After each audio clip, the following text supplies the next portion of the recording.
Okay, so what was your experience with your GP support? Um, it was very positive, and what was important for me was to see a GP who knew me and that had known me for years. I don't know why that was important, but it was really important, and I did. And I saw Dr. Ian Radford in Truro, and he was actually absolutely great.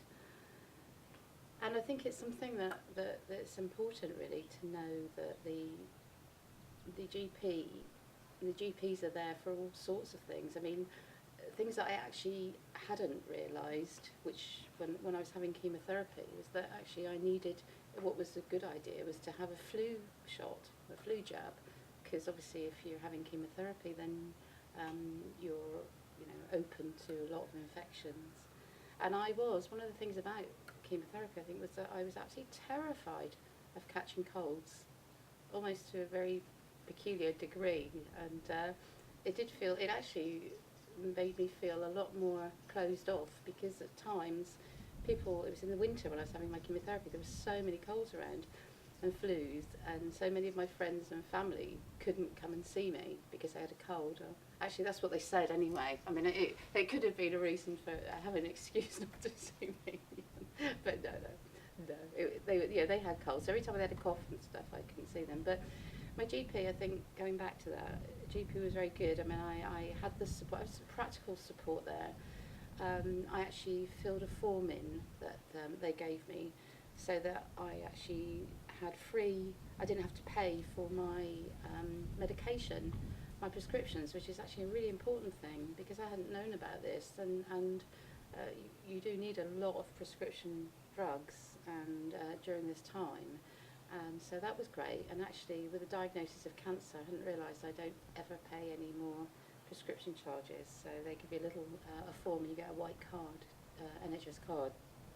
So I think it was good. In also work-wise, because I have a full-time career, and I had to have sick leave, and I worked my work, I worked for medical school. They were extremely sensitive and very, very good to my needs, treated me incredibly well. But I also had the formality side of things to work out. So my GP was great at signing me off when I needed to. But also, I think it was important that they also were there if I just had any concerns at all. I mean, I was lucky having a lot of support, and a lot of people, lots of friends and family support. But I felt that the role of the GP was really important, and I found that they were very very supportive. I also accessed from my GP, which I think is very important for me. I'm quite a practical person, and I wanted to know what I could do to make myself better and as well as possible. And they said that there was a Southwest counselling service, and you could actually, I actually had 6 appointments that I could go and see the counsellor. I've actually seen them 3 times now, and I'm sort of keeping the extra 3 for maybe the times, when I feel I need them. And that was actually, although I'm very, very practical and positive person, it was really helpful, because there are an awful lot of situations where your concerns that we all have about cancer, will cancer come back, although, people say, yeah, there's a good prognosis. I think it's important. Family and friends find that very hard to discuss, and there's certain areas that they don't want to discuss because they get too upset. So actually, I think the counselling was a very practical and positive, helpful thing for me.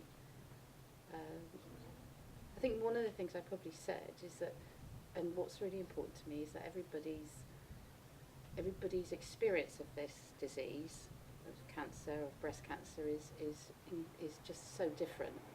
And whether you might have the same type of cancer, the way that your body deals with it, and whatever happens, it just means that every single individual therapy is slightly different, and experience is slightly different. And I think that's really important actually, because until you've got it, or until you've had that prognosis and you've been through that system, you don't realise that. You just think breast cancer and it's just one thing, but actually it's so many. So that's why I think it's very important that people don't think, well, just because this happened to that person, then it's going to happen to me. So, yeah.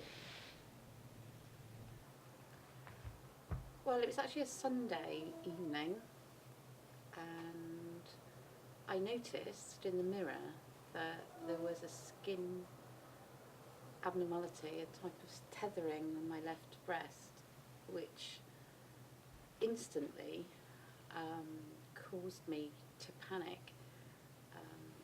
With a healthcare background, I very, very quickly thought it's cancer. And I'm trying to think about how I acted, because it is a little bit of it's quite a big bit of a blur really. It's almost a dream type quality. This is only probably just about 12 months ago. So it was in July of last year. And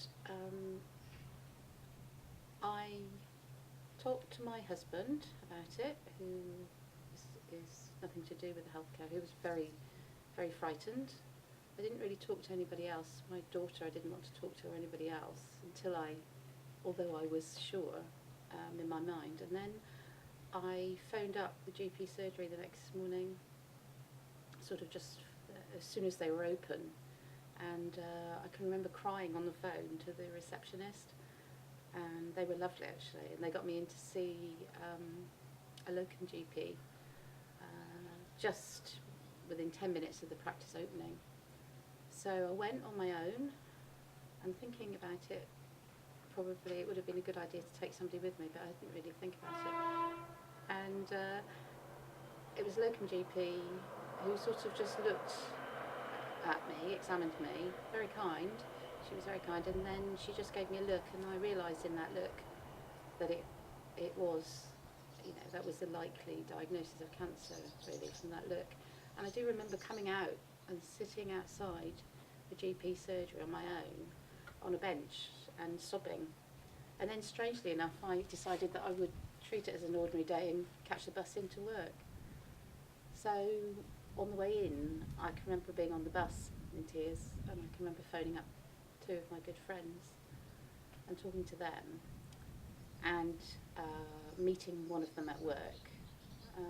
Don't remember very much more about that, apart from that my GP had said I had to go within 2 weeks to the one-stop clinic. So when I came home, I told my family, I told my daughter, which was the hardest thing of all. I can remember telling her and being scared that she might walk in front of a car, because she was in the town when I told her. She was on her way up to see me, but she could tell something was wrong with me. And my husband was just very, very pale and very frightened. My auntie, who was really being like a mum, I suppose, to me, was very, very close. So I think that was probably, there was a great deal of shock thinking about it. I knew though, I knew even before the investigations. And then when I went to the one-stop clinic, I had a very close friend came with me, which I'm so glad I did, because although maybe the investigations can take up to 4 hours, you have lots of waiting quite often in between. So actually it was a whole day that we were there, and we actually caught the bus down for lunch in between it. There were some procedures there, the needle biopsy and the core biopsy, mammogram, and I felt that the people were very competent. And although I was part of the NHS for a long time, I actually felt comfortable being there. They all were very kind, and they all seemed to know what they were doing, which made me feel very good. But the surgeon Professor Drew was absolutely fantastic.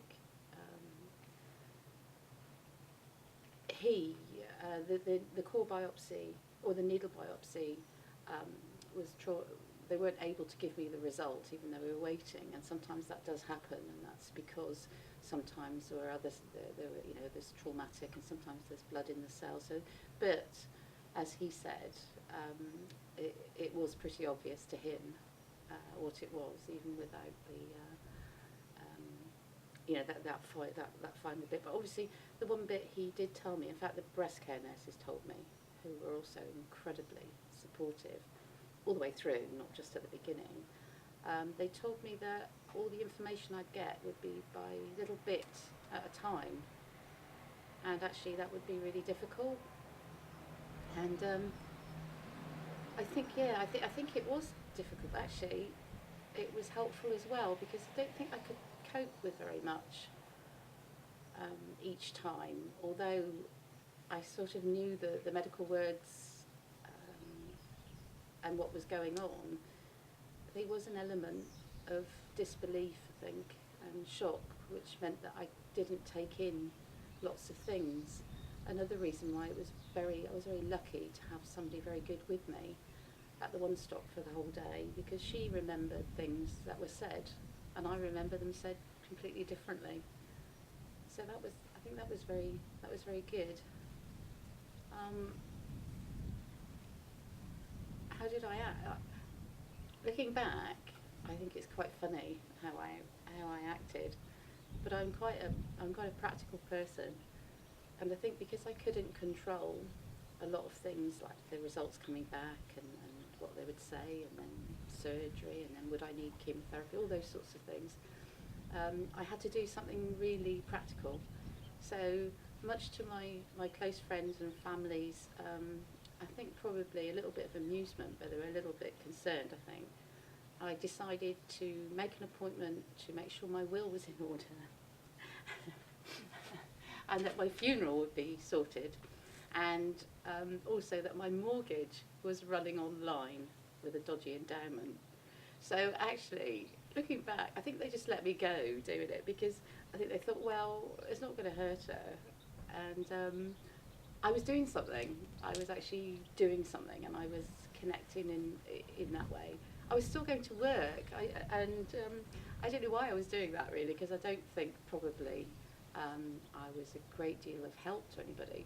But they were great as well, because they just let me keep coming to work. But yes, I mean, I think organising my will, I wouldn't recommend, now I look back, I think it's quite funny that here I am 12 months later, feeling well, and at the time I was so frightened. I almost felt that it could be, I wouldn't see people, or my life might end in a matter of days or weeks, which is an odd thing.